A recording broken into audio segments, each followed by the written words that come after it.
I never imagined I could feel emptier than the day I buried my wife, Megan. But 3 months later, standing in our silent stable, staring at the empty stall where Thunder used to stand, I realized grief has layers. Some wounds cut so deep they expose others underneath. Thunder wasn't just a horse. He was Megan's last gift to me, her final act of love before cancer took her away. She spent her last weeks in that hospital bed, worrying about him. "Promise me you'll take care of Thunder, Stanley," she whispered, her voice barely audible. "He's going to need you as much as you need him." I promised her, meaning it with every fiber of my being. For 3 months after her funeral, Thunder and I developed our own routine. Every morning at 6, I'd walk out to the stable with his feed, and he'd greet me with that soft, nickering sound horses make when they're happy to see you. It was the only thing that made me smile anymore. Megan used to say, Thunder could sense emotions better than most people, and she wasn't wrong.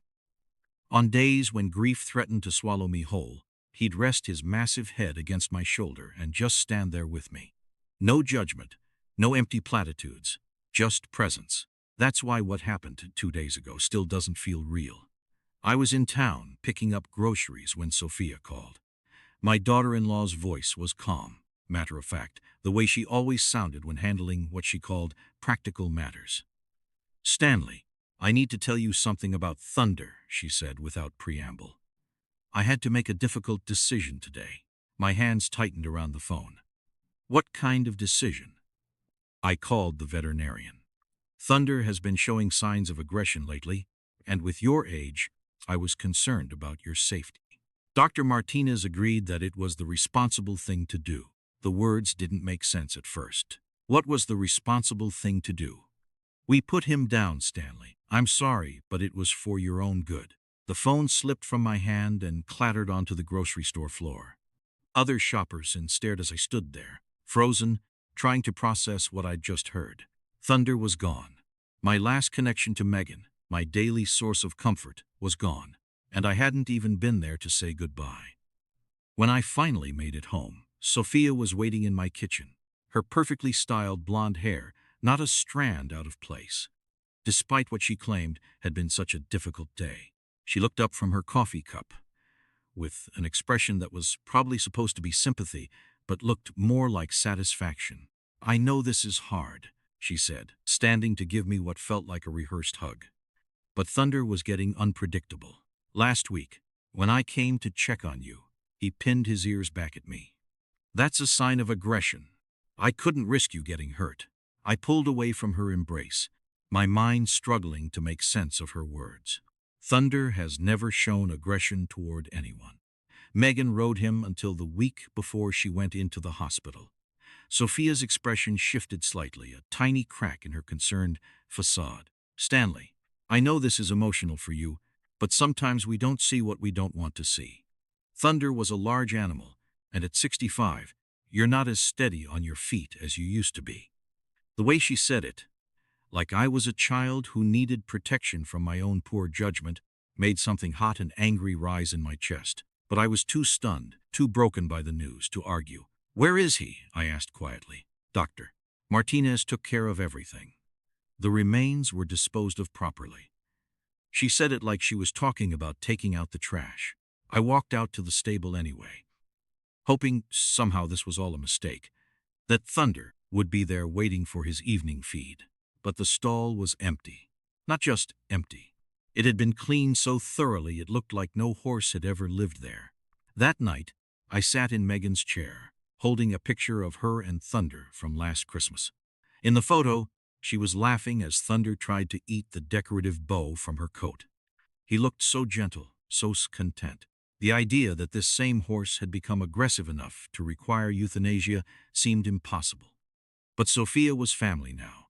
She married my son, David, 2 years ago. And since Megan's death, she had been the one checking on me, bringing groceries, handling appointments I forgot to make. If she said Thunder was dangerous, if Dr. Martinez agreed, then maybe I was being sentimental. Maybe my grief was making me blind to the reality. The next morning, I called David at his office in Atlanta. He'd been working in finance there for the past 5 years. only making it home for holidays and major events. When I told him about Thunder, his response was immediate and predictable. "Dad, I'm so sorry. I know how much that horse meant to you and Mom. But Sophia was right to be concerned about your safety. She's been worried about you being out there alone with such a large animal." "Your mother never worried about Thunder," I said, trying to keep the edge out of my voice. There was a pause. "Dad, Mom wasn't thinking clearly toward the end. You know that. The medication, the pain, she wasn't making the best decisions." The words hit like a slap. David hadn't been here during Megan's final weeks. He hadn't seen how clear and purposeful she was about Thunder's care, how she made me promise to look after him.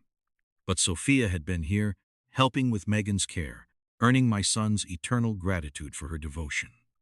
"Sophia loves you, Dad," David continued. "She's trying to take care of you the way Mom would have wanted. Maybe it's time to think about some of the options we discussed. That retirement community in town has excellent facilities, and you wouldn't have to worry about property maintenance or caring for animals." I hung up without responding. David meant well, but he was seeing this situation through Sophia's eyes, not mine. To him, I was becoming a burden that needed to be managed. Thunder's death wasn't a tragedy. It was a problem solved. I spent the rest of that day wandering around the house, picking up reminders of the life Megan and I had built together. 43 years of marriage, and now I was alone, with nothing but photographs and the growing suspicion that the people who claimed to care about me were slowly dismantling everything that mattered. But it was the silence that got to me the most. For 3 months, I had started each day with the sound of Thunder's greeting, the rhythm of his movements in the stable, the comforting routine of caring for something that depended on me. Now there was nothing but the hollow echo of my footsteps in an empty house. That evening, as I sat on the back porch, looking out at the empty pasture, I realized Sophia was right about one thing. I wasn't as young as I used to be. My hands sometimes trembled, and my memory wasn't what it once was. But I wasn't ready to give up my independence, my home, or the memories of Megan that filled every corner of this place. The next morning, I woke with a strange sense of unease. Something was different. The silence in the stable was heavier, somehow. I walked out, my usual morning routine now a painful reminder of what I'd lost. But as I approached Thunder's stall, I heard it, a faint, rhythmic thumping, like something hitting wood. It was coming from under the newly poured concrete floor in his stall. My heart hammered against my ribs. Sophia had mentioned new concrete. She'd said it was for safety improvements. But why? And what was that sound? I raced back to the house, grabbed a crowbar, and returned to the stable. The concrete was fresh, still slightly damp in places, but I could see where it had been hastily laid over the old wooden floorboards. With a surge of adrenaline I hadn't felt in years, I began prying at the edges. The concrete cracked, then splintered, revealing the rough timber underneath. The thumping grew louder, more frantic. I tore away more of the concrete, then the wooden planks, until a dark, gaping hole appeared. And there he was, Thunder. He was alive, trapped in a narrow, dark pit beneath the floor, kicking frantically at the new concrete that had been poured over him. He was covered in dust and sweat, his eyes wide with fear, but he was alive. A wave of relief so powerful it almost buckled my knees washed over me. Then, a cold, hard rage began to build. Sophia hadn't had him put down, she had buried him alive. I called Dr. Martinez immediately. His voice was grim when I explained what I'd found. "Mr. Stanley, I assure you, I never euthanized your horse." Sophia called me. "Yes, but only to ask about the cost of putting down a large animal." She never scheduled an appointment. The pieces clicked into place with sickening clarity. Sophia had lied. She had orchestrated this entire cruel charade. Dr. Martinez arrived quickly, bringing a team to help free Thunder. It took hours of careful work, but eventually we managed to get him out. He was weak, disoriented, but otherwise unharmed. As he stood unsteadily in his old stall, Sophia arrived, her face a mask of feigned concern. "Stanley, what is going on here? Why are you tearing up the barn floor?" "Don't play innocent, Sophia," I said, my voice trembling with suppressed fury. "I know what you did. You didn't have Thunder put down. You buried him alive. Her eyes darted to Dr. Martinez, who was examining Thunder with a grim expression. When he finished and began preparing to leave, she finally spoke. Doctor, I hope you understand that this was a misunderstanding. Stanley has been having some confusion lately, and I was trying to help manage a difficult situation. Dr. Martinez looked at her for a long moment, then at the boards we had pried up, then at Thunder. Mom, there's no confusion about what I see here. This animal was deliberately imprisoned in a space designed to cause suffering. That's not a misunderstanding. That's cruelty. After he left, Sophia and I faced each other across the barn. The pretense of the caring daughter-in-law was completely gone now, replaced by something harder and more calculating. You can't prove I intended any harm, she said. And who do you think David is going to believe? His wife or his father, who's been showing increasing signs of memory problems and poor judgment? Memory problems? I laughed, but there was no humor in it. Let me guess, you've been documenting those, haven't you? Keeping track of every time I forgot an appointment or misplaced something. Every moment of grief-related confusion you could interpret as cognitive decline. Sophia's slight smile told me I was right. David loves you, Stanley, but he's worried about you. We both are. Living alone out here, isolated from medical care, insisting on maintaining a property that's clearly too much for you to handle. The incident with Thunder just proves how dangerous your situation has become. I felt a chill run down my spine. What incident with Thunder? The one where you became confused and accidentally trapped him under the barn floor. Thank goodness I found him before he died. She was rewriting history in real time, creating a narrative where she was the hero and I was the confused old man who needed to be saved from himself. It was so audacious, so completely evil that for a moment I could only stare at her. You think you can convince David that I trapped Thunder myself? I think David wants to believe the best about both of us, Sophia said carefully. But he's also a practical man who understands that difficult decisions sometimes have to be made for the good of the people we love. That's when I realized this conversation wasn't happening by accident. Sophia was testing her story on me, seeing how believable it sounded, refining the details, which meant she had already started implementing whatever plan came next. What have you told him about today? I asked. I called him an hour ago. I told him I found you in the barn, trying to dig up Thunder because you thought you could bring him back to life.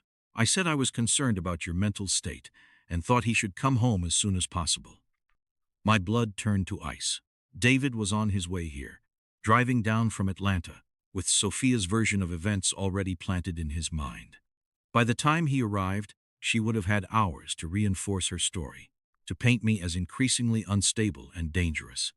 David's a smart man, I said, trying to keep my voice steady. He'll see through your lies. Will he? Sophia tilted her head, studying me like I was an interesting specimen. David sees you maybe 4 times a year, Stanley. I see you every week. I'm the one who's been documenting your confusion, your forgetfulness, your inability to maintain basic household routines. I'm the one who's been researching memory care facilities and adult day programs because I'm worried about your safety. The scope of her planning was staggering. This wasn't a spur-of-the-moment decision to get rid of Thunder. This was months of careful groundwork, building a case for my incompetence that would justify whatever actions she and David decided to take. You've been planning this since Megan died, I said. I've been planning this since before Megan died, Sophia corrected. Do you think it was an accident that I became so involved in her care during those final weeks? I needed to understand your financial situation, your living arrangements, your vulnerabilities. Megan's illness, the perfect opportunity to insert myself into your lives. The casual way she talked about manipulating my dying wife made me feel physically sick. Megan trusted you. She was grateful for your help. Megan was dying and desperate for someone to take care of you after she was gone. I made sure she saw me as that someone. Sophia's voice was flat, clinical. She even told me where you kept important documents, gave me insights into your routines and preferences. She made my job much easier. Your job? Preparing for your transition to assisted living, making sure you had family support during the difficult adjustment period, ensuring that your assets were properly managed and protected. Each word was chosen carefully, designed to sound caring and responsible. But I heard the real message underneath. She had been studying me like a mark, learning my weaknesses so she could exploit them more effectively. The retirement community, I said. How much does a place there cost? The one we've been looking at is about $4,000 per month. Very reasonable for the level of care provided. $4,000 per month, $48,000 per year. I did some quick math in my head. With my Social Security and Megan's small pension, I could afford maybe half that amount. The rest would have to come from liquidating assets. You'd need to sell the property to afford it, I said. We'd need to sell the property to afford it, Sophia corrected. David and I would be handling your financial affairs. Of course, you'd be free to focus on your health and happiness without worrying about money, management, or property maintenance. Just then, David's car pulled into the driveway. Sophia's eyes gleamed with triumph. Perfect timing, she murmured. Remember, Stanley, you're confused. You trapped the horse. I saved him. David walked into the barn, his face a mixture of concern and exhaustion. Dad? Sophia called. What's going on? He looked from me to Sophia, then to the damaged barn floor, and finally to Thunder, who was now being led out of the stall by Dr. Martinez's assistant. Thunder? He's alive? Sophia stepped forward, her voice dripping with false sympathy. David, thank goodness you're here. Your father. He's been very confused. He thought he could bring Thunder back to life, and he accidentally trapped him under the barn floor. I found him just in time. I watched David's face, searching for any sign of doubt, any flicker of the sun I knew. He looked at me, his brow furrowed. Dad, is this true? No, David, it's not, I said, my voice firm. Sophia buried Thunder alive. She lied to you, she lied to me, and she's been planning to take over my life and sell this property since before your mother even passed away. Sophia gasped dramatically. Stanley, how can you say such a thing? I'm only trying to help you. Help me into a retirement home so you and David can sell my land and control my money, I countered. She told me herself, David. She's been documenting my confusion for months. She used your mother's illness to get close to us, to learn our vulnerabilities. David's gaze hardened as he looked at Sophia. Is that true, Sophia? Did you tell Dad that? Sophia hesitated, a flicker of panic in her eyes. He's confused, David. He's twisting my words. No, she's not, Dr. Martinez said, stepping forward. Mr. Stanley called me 3 days ago, distraught, believing his horse had been euthanized. Sophia called me only to inquire about costs, never to schedule the procedure. Furthermore, the conditions in that pit were clearly designed to cause suffering, not to accidentally trap an animal. David's face went pale. He looked at Sophia, then back at me, a terrible realization dawning in his eyes. Sophia, is this true? She tried to recover, to spin another lie, but her composure was crumbling. David, please. You know how much I love you and your father. I was just worried about his safety, his finances. My finances? David interrupted, his voice dangerously quiet. What about his finances? She told me you two would be handling my financial affairs, David, I said, and that I'd need to sell the property to afford the $4,000 a month retirement community she picked out. David stared at Sophia, his expression a mixture of shock and disgust. You were going to sell Dad's home? My childhood home? Sophia burst into tears. It was for his own good. He can't manage it anymore. You're never here, David. I'm the one who has to deal with his decline. David turned away from her, his shoulders slumped. Get out, Sophia, he said, his voice barely a whisper. Just get out! Sophia tried to argue, to plead, but David was unyielding. He called his lawyer right there, in the barn, while Sophia stood by defeated. The lawyer arrived within the hour, a stern-faced woman named Ms. Davies. She listened patiently as I recounted Sophia's plan as doctor. Martinez corroborated the animal cruelty, and as David, still reeling, confirmed Sophia's attempts to manipulate him. Ms. Davies began gathering his papers. I'll prepare the necessary legal documents. to secure your accounts and property, Stanley, and I'll make sure all the applications Sophia filed are properly withdrawn." As they discussed the practical details of undoing Sophia's plans, I walked over to Thunder's stall. He was standing more steadily now, his eyes bright and alert. When I reached out to stroke his neck, he leaned into my touch the way he always had. "We're going to be okay, boy," I murmured. "Both of us." 3 weeks later, I stood in the same spot, watching Thunder graze peacefully in the pasture. His physical recovery had been complete within a few days, but it had taken longer for him to trust being confined in any space, even his comfortable stall. Dr.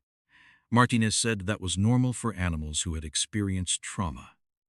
David had filed for divorce immediately and moved back to the house temporarily to help me implement new security measures and reorganize my financial affairs. We had spent hours talking about his marriage, about my future, about the ways Sophia had manipulated both of us. "I should have seen it," he said one evening as we sat on the back porch. "The way she always had suggestions about your life. The way she positioned herself as the expert on what was best for you. She was clever," I admitted. "And she told you things you were already worried about. It's natural for children to worry about their aging parents." David was quiet for a long moment. "Are you worried about living alone out here?" It was a fair question, and one I had been thinking about myself. "Sometimes," I said honestly. "But I'm more worried about living somewhere that isn't my choice, surrounded by people who think they know what's best for me. What if we found a middle ground? Someone to check on you periodically, help with heavy work around the property, but let you maintain your independence." I considered it. "As long as it's my choice, as long as I'm involved in the decisions." "Always," David promised. The solution we eventually found was Mrs. Chen's nephew, Marcus, a college student studying veterinary medicine, who was happy to help with property maintenance in exchange for a small salary and the chance to gain experience with horses. He came by 3 times a week, handled the heavy lifting, and was excellent company without being intrusive. More importantly, he understood that Thunder was more than just a horse. He was a connection to Megan, a source of purpose, and a reminder that life could still hold simple pleasures, even in the midst of grief. 6 months after Sophia's departure, I received a letter from a law firm in Atlanta. She had agreed to a no-contest divorce in exchange for David not pressing charges for elder abuse. She had moved out of state and, according to David, seemed to be pursuing a relationship with another widowed man with substantial assets. I felt sorry for her next victim, but I also felt a deep sense of relief that she was no longer my problem to solve. These days, my routine is simple but satisfying. I wake up each morning and feed Thunder. We spend time together in the pasture, sometimes riding the trails that Megan and I used to love. I tend to the garden she planted, read the books she recommended, and feel her presence in the life we built together. David visits more often now, bringing his new girlfriend, Sarah, who treats Thunder with the respect and affection he deserves.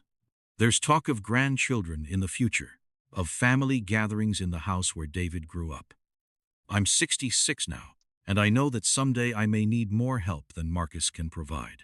When that time comes, I'll make decisions about my care based on my needs and preferences, not on someone else's idea of what my life should look like. But for now, I have Thunder. I have my land. I have my independence and my dignity intact. Megan's last gift to me wasn't just a horse. It was the reminder that even in our darkest moments, we have the power to choose how we want to live. And sometimes, if we're lucky, we have the strength to fight for that choice when others try to take it away. Every morning when Thunder greets me with that soft, nickering sound, I remember that love isn't about control or manipulation. It's about trust, respect, and the willingness to let people make their own choices, even when those choices don't match our own fears or expectations. Sophia thought she was protecting me from loneliness and decline. What she was really doing was trying to protect herself from the discomfort of watching someone age on their own terms. I choose my own terms. Thunder and I both do. And that, I think, is exactly what Megan would have wanted.